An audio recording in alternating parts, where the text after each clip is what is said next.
पीछे आप देखें दरिया से, और ये स्कर्दो सिटी, पीछे आपको हुसैनाबाद, उसके आगे फरंगा।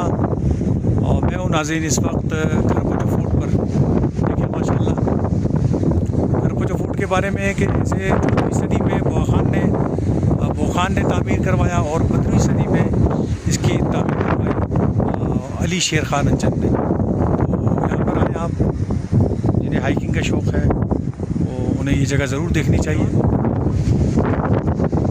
हवा बहुत तेज़ है जिसकी वजह से यहाँ से वीडियो बनाना काफ़ी मुश्किल हो रही है।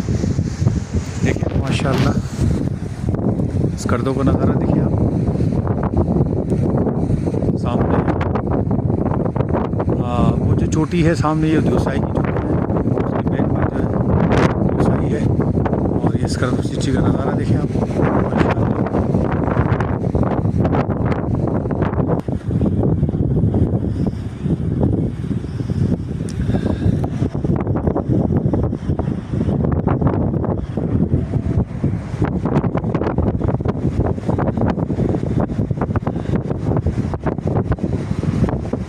पहाड़ों पर बर्फ़ भी है माशाल्लाह, बहुत खूबसूरत मनाज़िर।